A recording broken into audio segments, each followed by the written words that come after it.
3, 2, 1. Of all the treasures in the pharaoh's tomb, the greatest was the sacred fragments of silicon.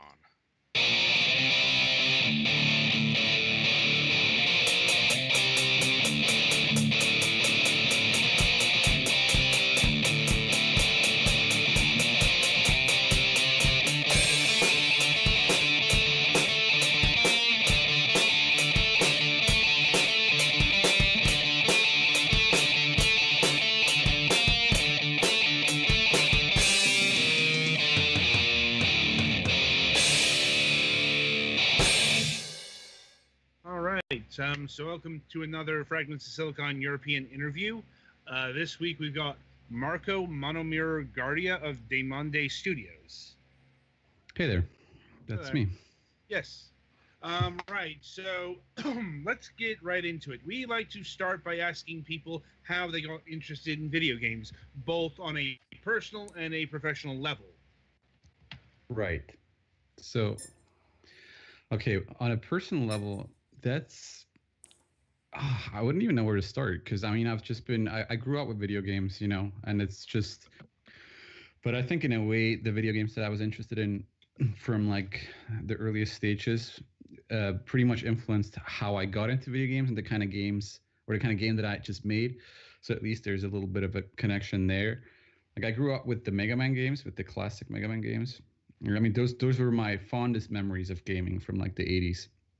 So like Mega Man 1 through 5 and 6, I think, although I think some of them, like the later ones, didn't even come to Europe, but especially the earlier ones, Mega Man 1, 2, and 3, those are sort of my fondest gaming memories from when I was a child. I was just completely obsessed with those games. And I think the design of them and everything, the philosophy behind them and so on did eventually influence my thinking in regards of like making games and why what types of games that I enjoy today still after all these years. And so basically like the kind of game that I made now, if we're jumping from the games that I used to like and still like, I still love the classic Mega Man games. So Mega Man itself was kind of a big influence on Octahedron because it had like just the simplicity of its mechanics and the immediacy of the feedback and just the controls and everything. And even there's some subtle aspects like the characters jump in Octahedron that people point out all the time. It looks like classic, like it looks exactly like the classic Mega Man jump pose, and it does because that's totally my quote unquote inspiration for it. So it really influenced that. But I got into gaming pretty late in my life. I'm 35 now, into making video games, I want to say. And I started making video games 4.5 years ago, and this is my first game. And what made me decide to do this is just because I had a lot of sort of related skills to making video games. My background was music and sound engineering, and then I had some programming experience. I had design experience too, and obviously I knew a lot about video games, and I had a sort of a history of analyzing video games and being interested in game design. And so for me, it was just a matter of trying to combine all those skills into the most obvious things. And the biggest challenge at the time, which is what I was going for, was to just make a video game. And that's basically what I did. 4.5 years ago, I started that journey, and here I am. Wow. Like, gotta admit, we get a lot of game developers of various stripes. The self-taught video game developers are among the more rare. Yeah, I can see that. Yeah. Especially like these days, it's like I went to university to do this, and it's either they went like directly to do video game stuff, or it was something adjacent like computer programming. Right. Yeah, but that's probably more to do with me than a general.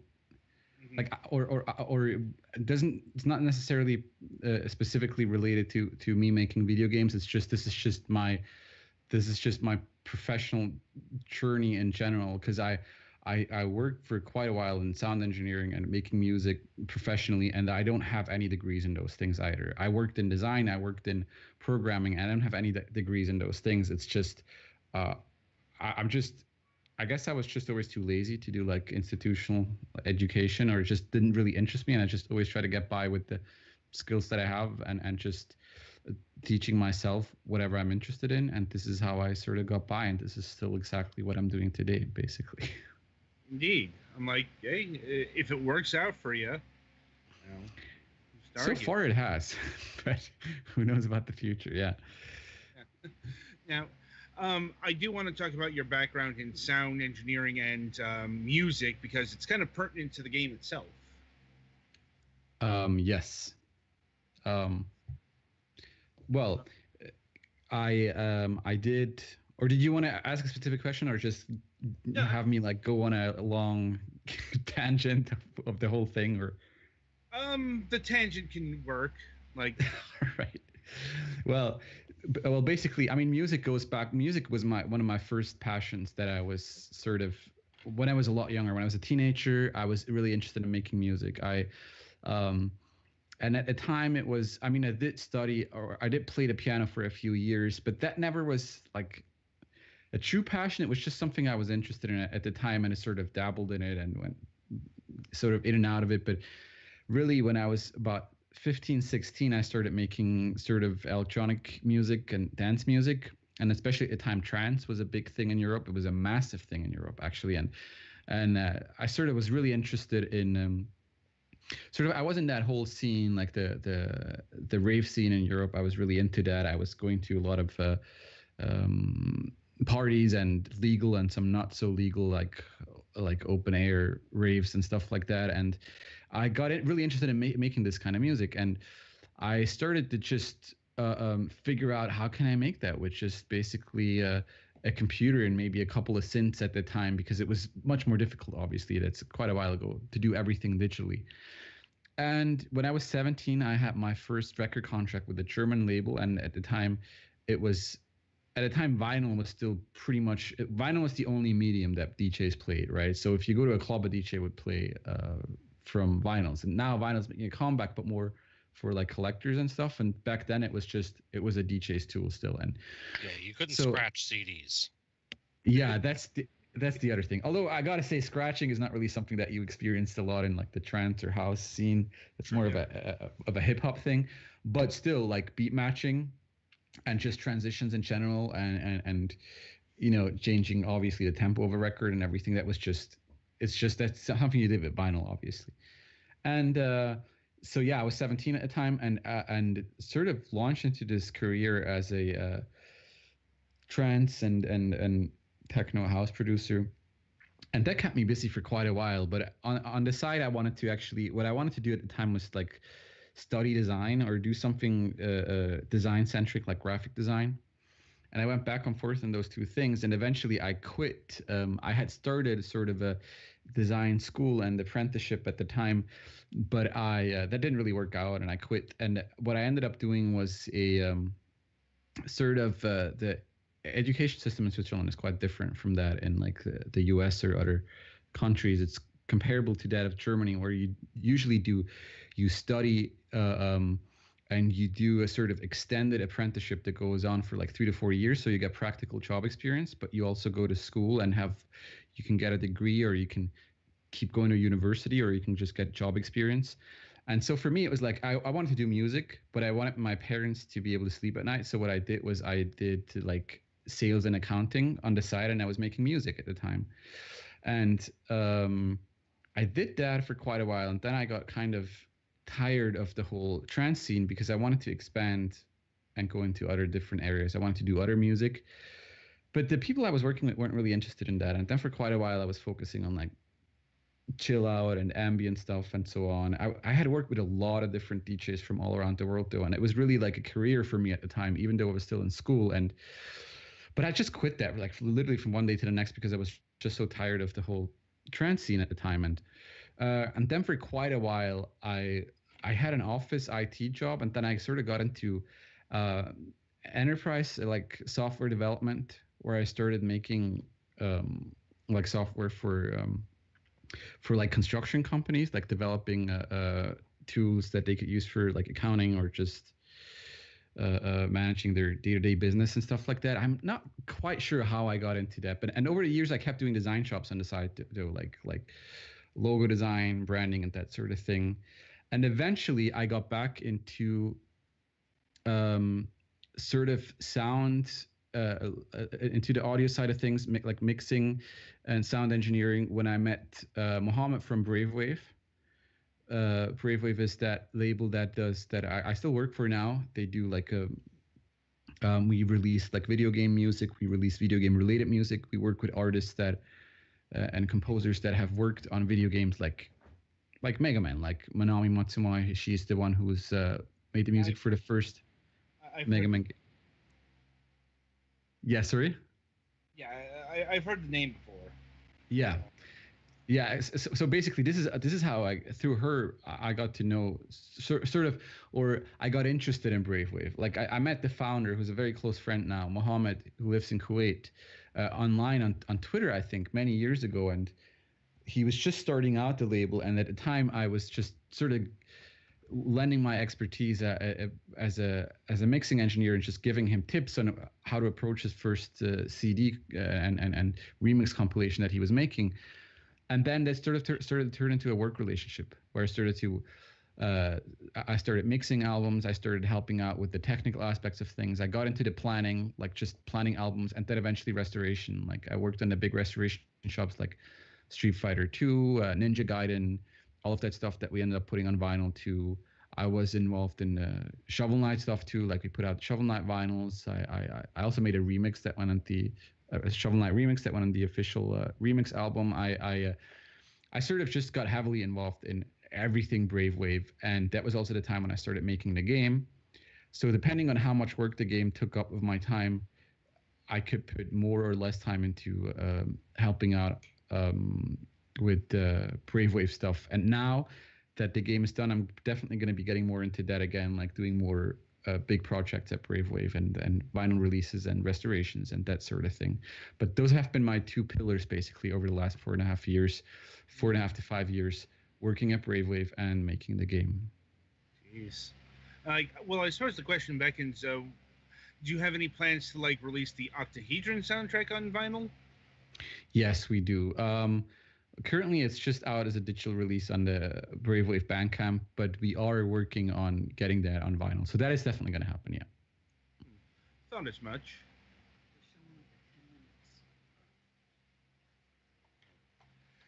Anyway, let me see.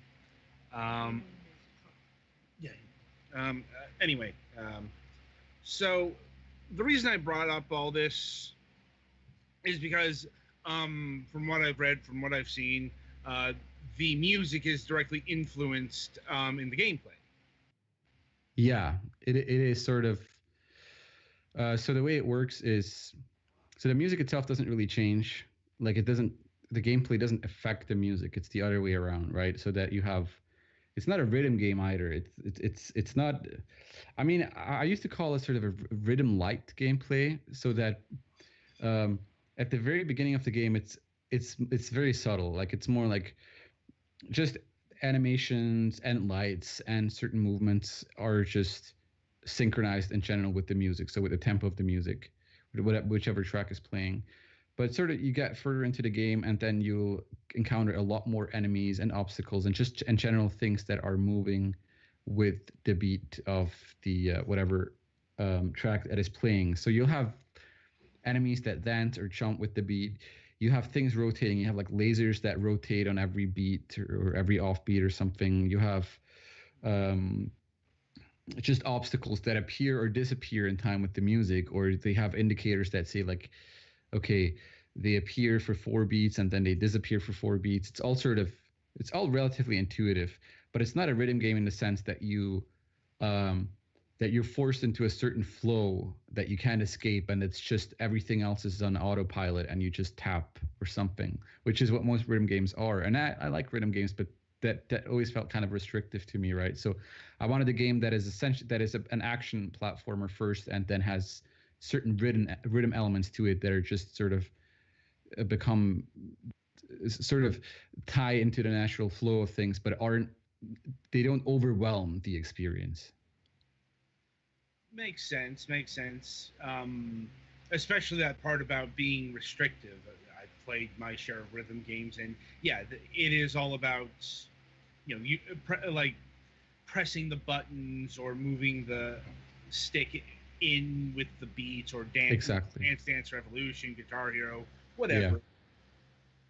Yeah, exactly. And basically, this and I find that quite addictive too. And I have like my fair share of rhythm games, but it's just immediately the moment you're committing to that kind of rhythm game, it's like there's just no way back. It's like everything else has to be on autopilot because you can't have a player freely move around the environment and also be able to tap or do whatever movement they have to do perfectly with the beat. So I wanted the environment to just sort of the environment itself to adapt or to care about the beat or to just be in the rhythm of the beat, but everything else is up to the player. So like if you focus and you get into the flow of the music, the game does get easier, and especially certain levels. Like if you're really acutely aware of how things are moving and you just sort of naturally listen to the beat and just let yourself go with the flow, essentially, then things get considerably easier if you just submit to that, essentially. Yeah, I can see that. It definitely seems like the better choice for a platform game, especially since, honestly, this is kind of a rarity from the indie scene. It's a pure platformer where the platforming is the main objective. It's like that's nothing like other platformers in this scene or whatever. But they tend to be like puzzle platformers or Metroidvania. It's like platforming is more a side mechanic than the main focus. So right, yeah. It's like this game reminds me. Have you ever played a game called N? N and N plus, yeah, of course, I know them. Yep. Yeah, I have heard people compare it to that, but it's actually funny that you say puzzle platform because I never used to call the game a puzzle platformer, but now that since it's been out, so many people have referred to it as a puzzle platformer, and to me, it's like, yeah, I know it has puzzle elements, and actually, it has some very consciously designed puzzles, but since puzzles aren't like the main focus, and I don't put puzzles in the game that make you really sit down and think hard about the solution, it doesn't seem like a puzzle platformer to be. But some people have identified Octahedron as a puzzle platformer, which is curious to me. But I've heard so many different genres that at the end of the day, I'm happily embracing them all. If that's what people see in the game, then fair enough. That's totally fine with me. Yeah, sure, why not? But at the very least, it is a platformer. It is a platformer, yeah. Yeah, to me, a puzzle platformer usually has more switch puzzles and block puzzles and stuff. Right. Right. Or like or you would expect to be stuck on something, and it might even be like maybe you can't even die, or like dying is not part, or like the skill or based challenge or the twitchy challenge is not really part of the deal usually with a puzzle platformer, right? It's not it's not so much about the twitchy aspects of it or like your motor skills. It's more the platforming is sort of a side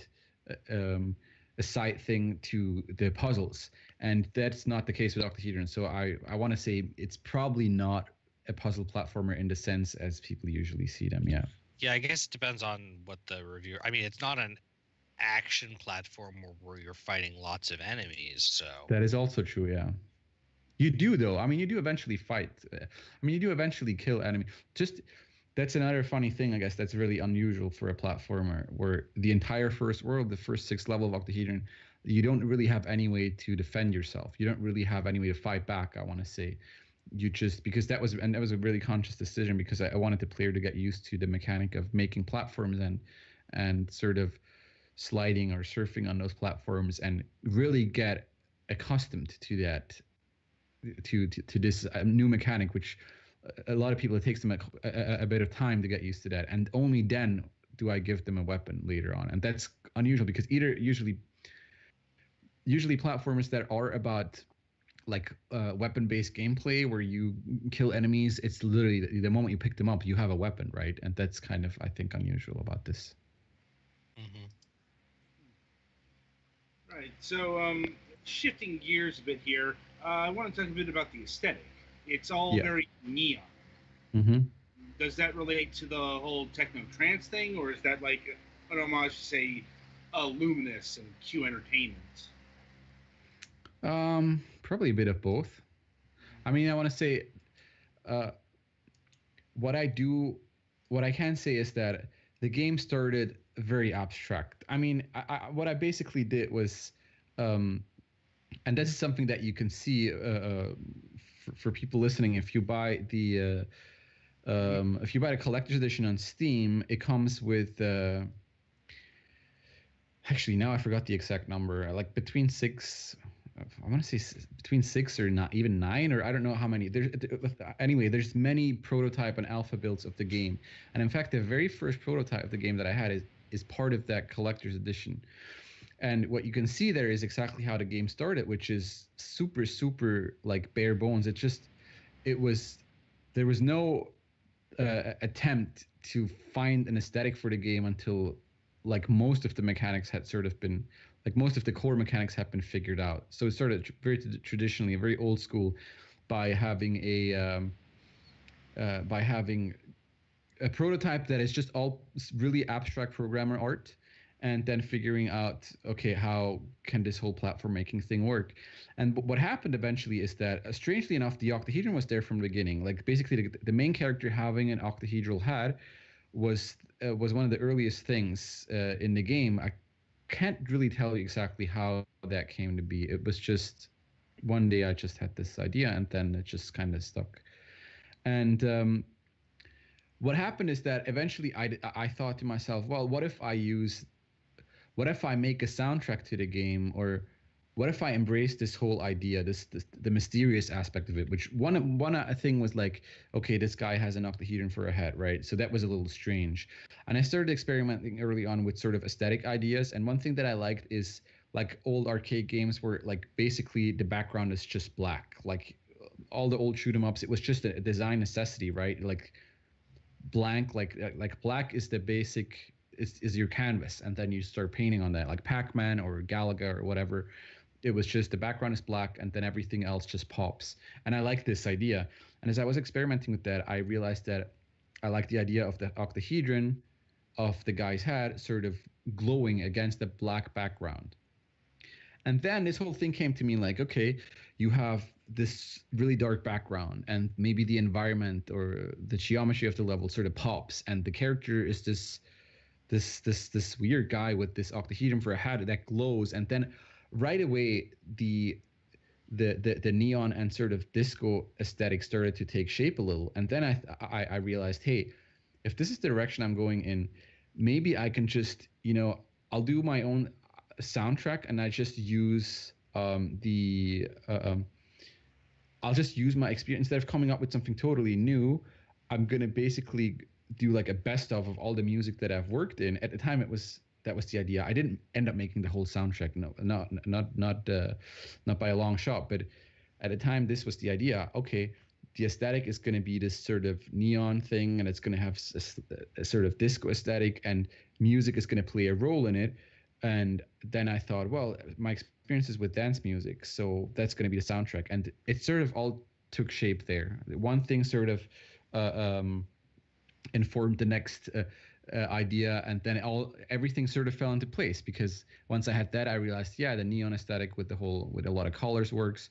And then early on, I was thinking of Pac-Man CE. That was one of the early influences, because it appealed, because I already had like old arcade games in my mind in terms of the whole everything against the black background aesthetic. And then I thought, well, Pac-Man CE did, which they combined the pixel aesthetic with that neon thing, and they had sort of clubby music playing to it. And I love games like Luminous or Res or all of those things, and even Geometry Wars. But the idea for something neon and sort of disco first came from my own background and from just experimenting with the octahedron, and then the earliest game that I could think of was Pac-Man CE, basically, that influenced all that. Yeah, that works just as well, because that's very neon. There's a lot of neon games out there these days. That's true. Yeah, it's not. I want to say.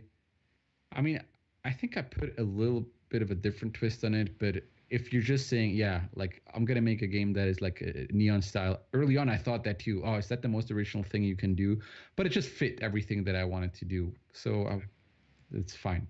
It was Yeah. fine with me, even though I realized it's not like I'm not going to be totally completely unique by doing this. Hmm.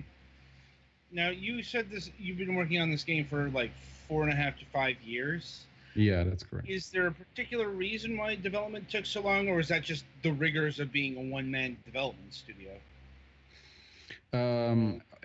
It's two things. It's definitely yeah, being a one man development studio is one thing. Mm-hmm.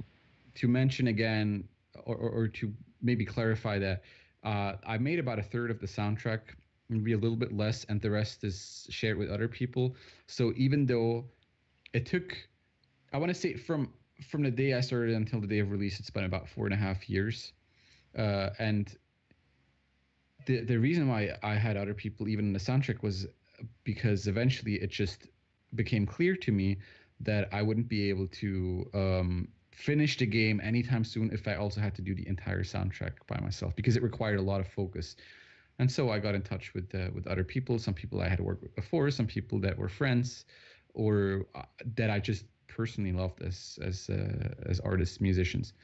But the reason why it took, I want to say, so long, I don't even know. For me, it's not even long. That's the strange thing, because I worked on it so much and I worked on it tirelessly that the only thing that was holding me back, but it's not really holding me back, is um, for the first couple of years, I shared uh, uh, my time with between making the game and Brave Wave, right? And originally, the Brave Wave thing started as maybe 20% of my time, and 80% was dedicated to the game. But after about a year, uh, it became clear that I was actually working 50% for Brave Wave and 50% of the game on the game, and that went on for another, I want to say, 2 years.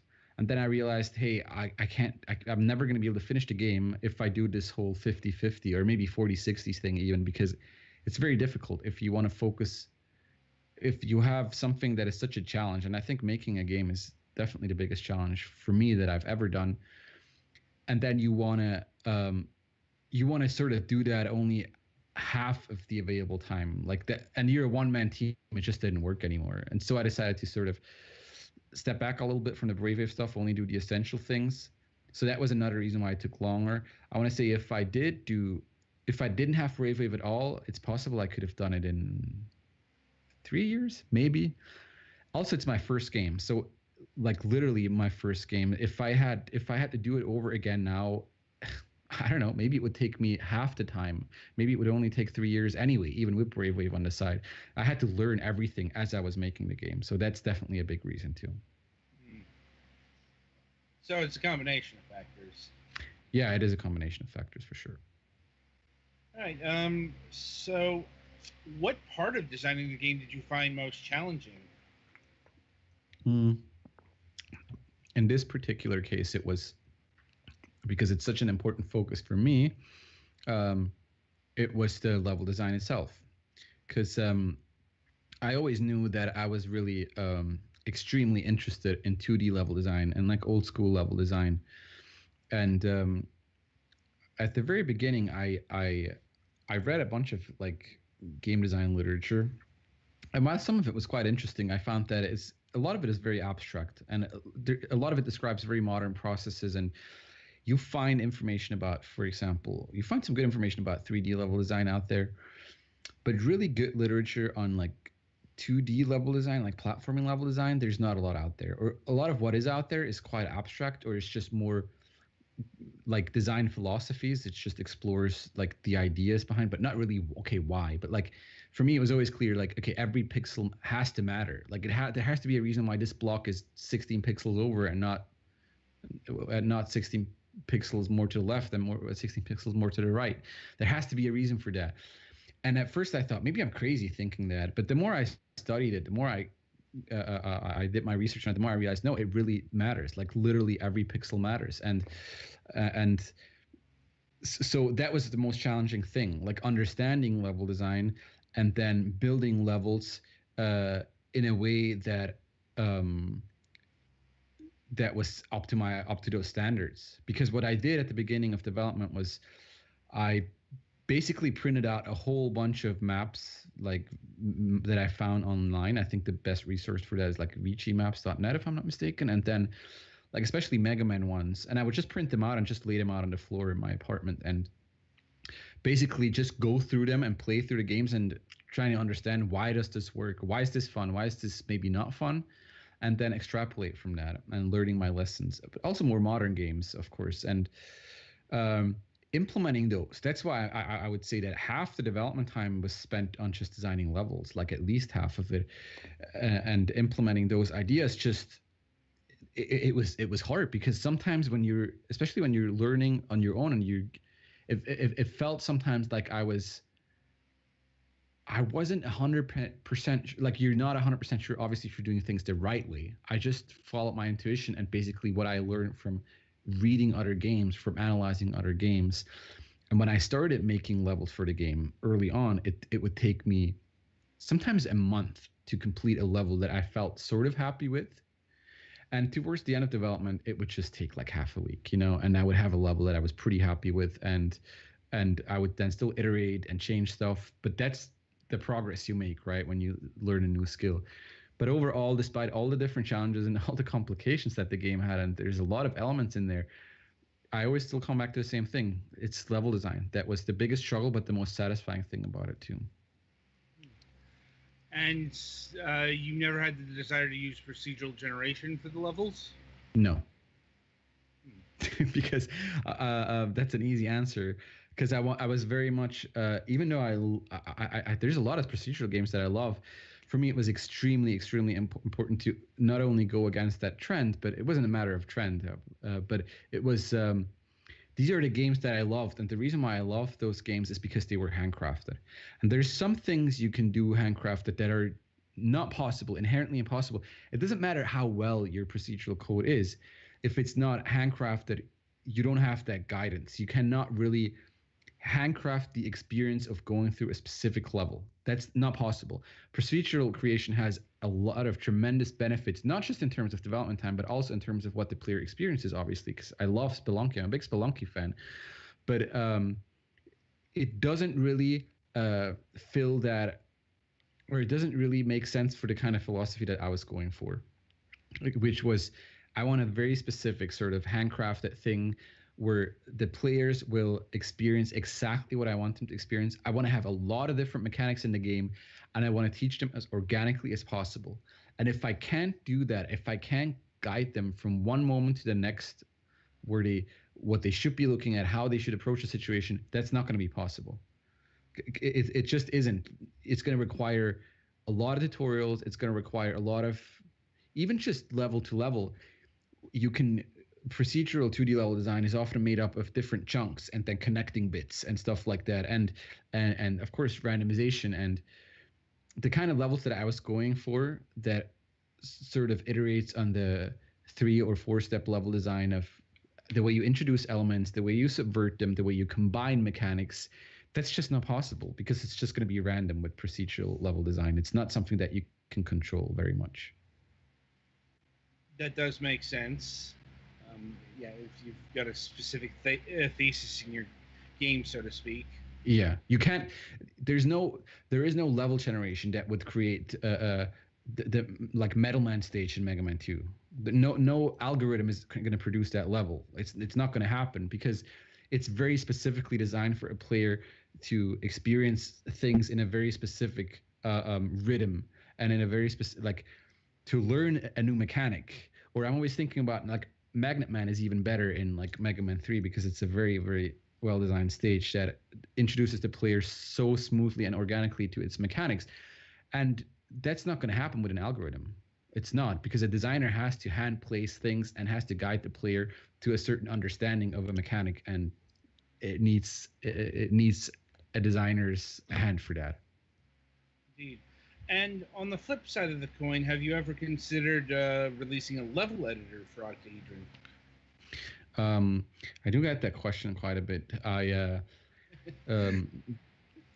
The reality here is, if I wanted to do that, it would probably take me at least another year or maybe even longer to get to the point where I could release a functional level editor. Because what you see is, if you play Octahedron from start to finish, that you see that almost every single level introduces a new mechanic. Many levels introduce 2 or 3 mechanics. And so on average, there's actually more than one mechanic per level that gets introduced. And what happens is that so sometimes I kind of want to. I'm a huge Mario Maker fan, right? But sometimes I kind of want to blame Nintendo for what they've done with the narrative they created on this, where they say, "Oh, this is kind of like the tools that we use internally," which it's not. It really isn't. It is so far from what actual developers use in development, because Mario Maker had to be designed so that every single element in the game can interact with every other element. And doing that is a tremendous programming effort. And for me, it's just not useful, because I have so many mechanics, so many enemies that never exist in specific circumstances, that cannot interact. I can't place a certain type of enemy on a certain type of platform, or I can't combine a certain type of enemy with a different one, because it's just not necessary. I never had a level where that was the case. And if I want to offer a level editor, I would have to program every possible interaction between every mechanic and every enemy in first. And that's just an effort. Like that's just the amount of time and effort that would require. I think would just not. It wouldn't make any sense for me. I think it would not really be worth it in the end.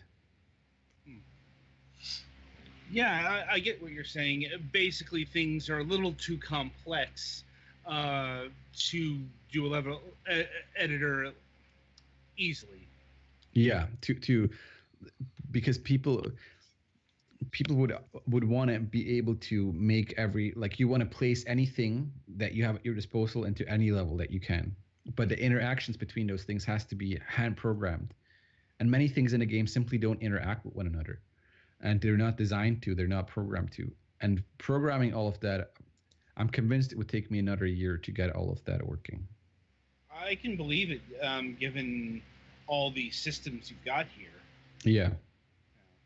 It's like, I mean, if it were something like Super Mario Maker had a full-blown Nintendo team behind it. Exactly. Yeah. Totally.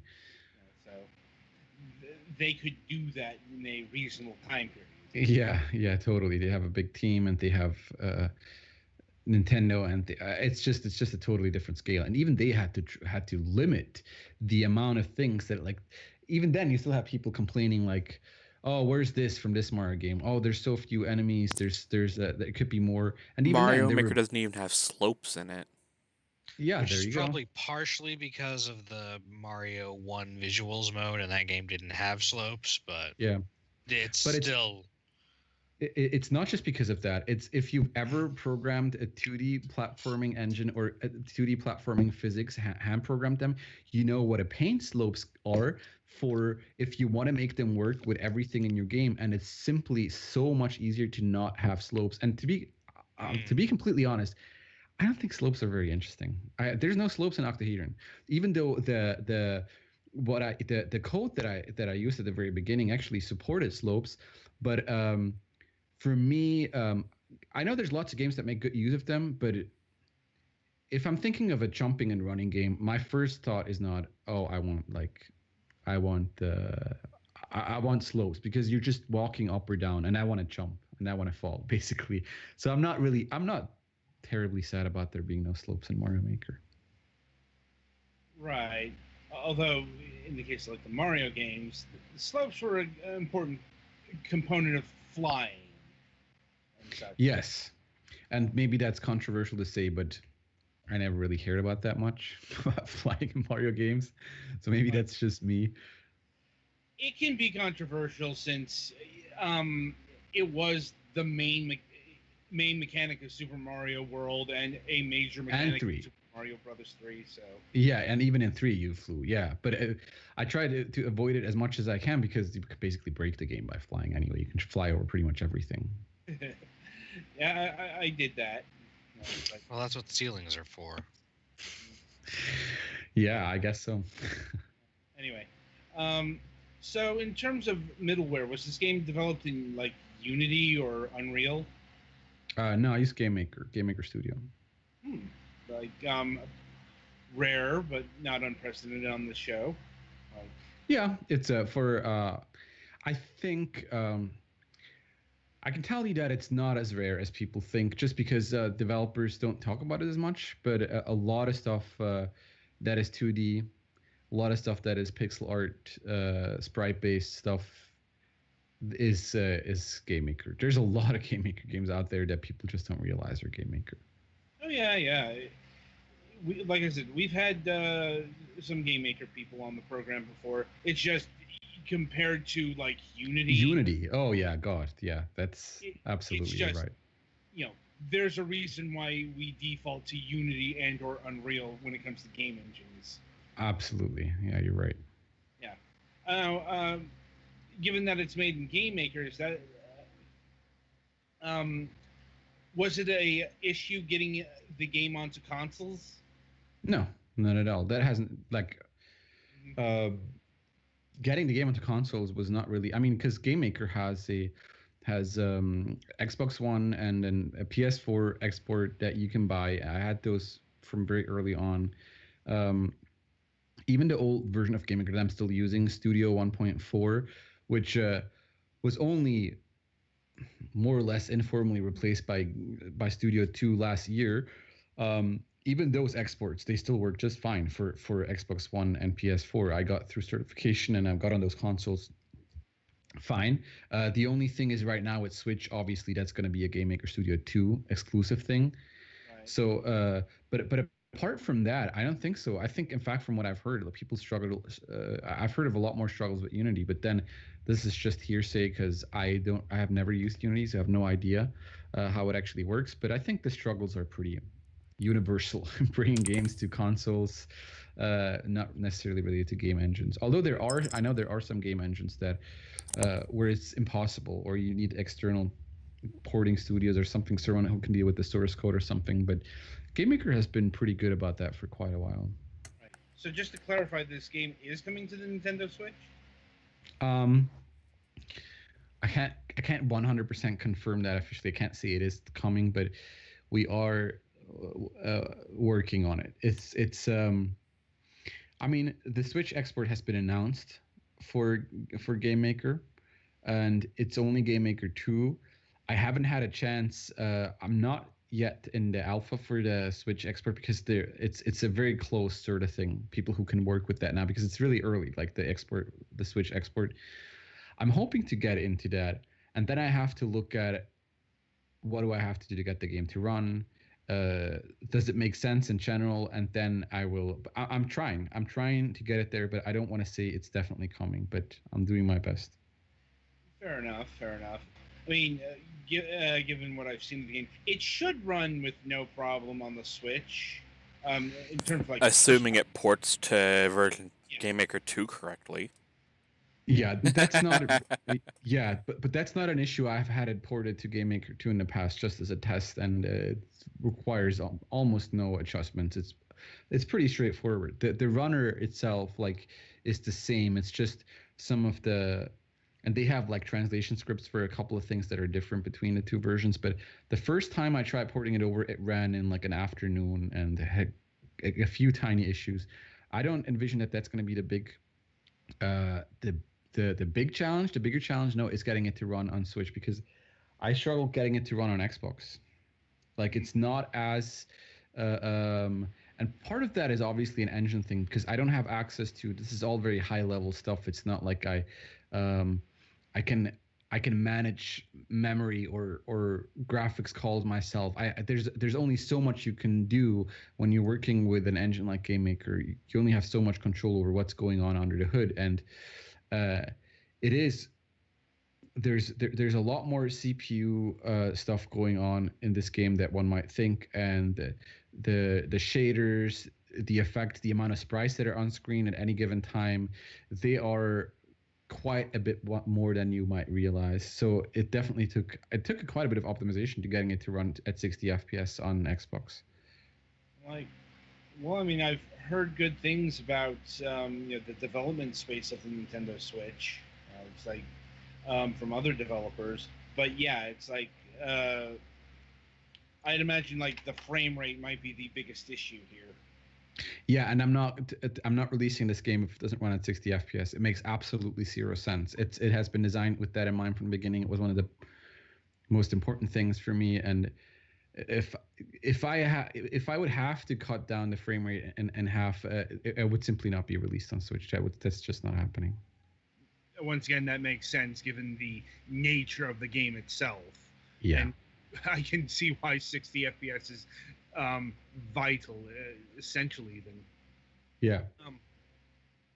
Now, in terms of computer platforms, is this game on Windows only, or is it on Mac and Linux? It's not on Mac and Linux. It's just, I'm not sure if you've ever heard this. And as a one-man team, it's just, I mean, I don't know. It's early on, I was looking at Mac, at bringing it to Mac. Linux, it's just like, those two platforms, and especially Linux, they make up a fraction, the tiniest little percentage of the sales, but the majority of the support efforts. And we've heard that.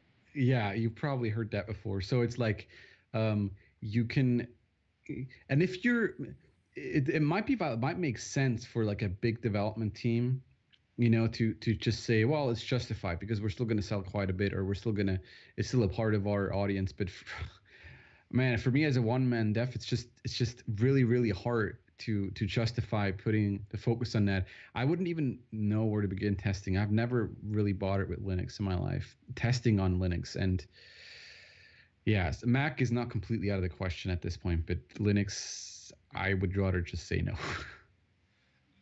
Once again, we've heard that story before, especially about Linux. Yeah, you know what they say: if you get something running on one Linux computer, you've got it running on one Linux computer. Yeah. You've broken it for all other Linux computers. Yeah, pretty much. Yeah, I'm like, usually when it comes to the small teams, it's like people working in Unity, or that engine ports well to the Linux and Mac platforms, from what we've been told. Yeah. I mean, Game Maker is a different beast entirely. I mean, it does port. It has exports for Linux and Mac. The main issue is testing and basically what audience are you really reaching with that, and what support because I don't have support staff. I mean, if something goes wrong right now too on the Steam forums, then I just have to deal with it, and I'm deathly scared of, like, I don't know, there's going to be Linux issues, and I'm like, I have no idea what to do, because I'm not sure if I want to release a very possibly defective product for a lot of Linux users that I'm with issues that I'm not going to be able to fix, or if I would just want to say, look, I'm not confident that I can give you something that really runs well on the maturity of Linux systems, so I would rather just not do it. Once again, that's a perfectly good stance to take. Better not do it at all than do it shoddily. Yeah. All right. So, how did you come across the Square Enix Collective?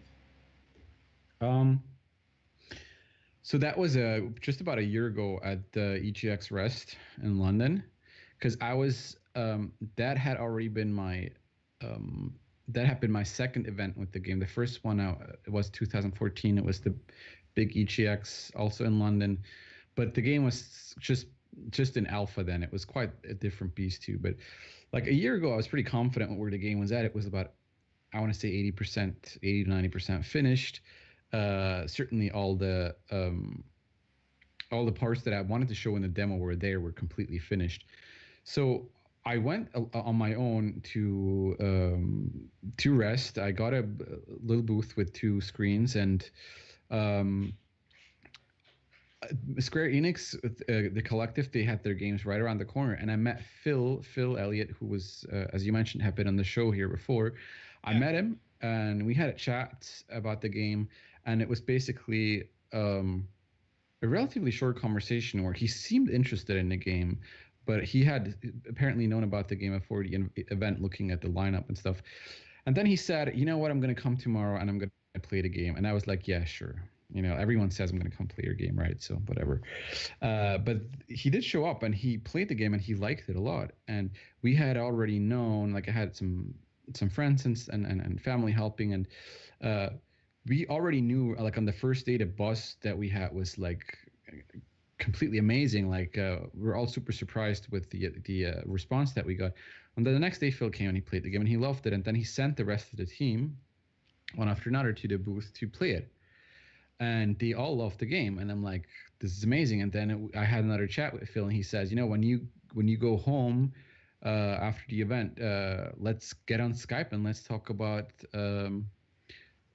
getting this game into our lineup. And I'm like, seriously, is this really happening? Like, I just at first I thought like, wow, that's crazy. And then but that was basically it. It was a pretty straightforward thing where they discovered the game at rest, and then we ended up chatting shortly after on Skype, and then it took a while for the negotiations and everything. But yeah, that was it. We talked on Skype and then started looking at the publishing deal and the contracts and lawyers and all of that stuff. Right. Like, and thinking about it, that does correspond to what Phil told us about Octahedron last month. Yeah. Like, he just said he fell in love with the game when he played it. Oh, cool. Yeah. Okay, now I really got to listen to that archive video because you mentioned Octahedron. Yeah. Well, yeah. We talked about a variety of subjects in terms of Square Enix. Yeah. Anyway, so are you done in terms of outside of like maybe bringing this to the Switch? Is this game content complete? Yeah, the game is content complete, but I mean, the game's been out, and I've considered it complete since it's out. What I have done is that I have kept updating and listening to feedback from the community. So I've released a couple of patches already. I've implemented a couple of extra features, specifically speedrunning related stuff, because I had a feeling that the speedrunning community would respond well to the game, which has been the case so far. And so people have asked me stuff like, can you put in like for when you finish the game, there's like extra difficulty modes. Some of them are pretty insane, like rogue modes where you just have like one life, or you have to get through the game with a set amount of lives, and then there's a rogue extra mode where you have one hit and then you're dead and you lose your save. And so people have asked me stuff like, can you put in like a quick restart so we can, or like a skip where you can skip the entire tutorial section. Like it's not really a tutorial section, it's just a short intro level for people who want to just quickly get into the hard or rogue modes of the game. And I put that in. And right now I'm also working on a patch for consoles that has a lot of bug fixes, that has also speedrunning timers.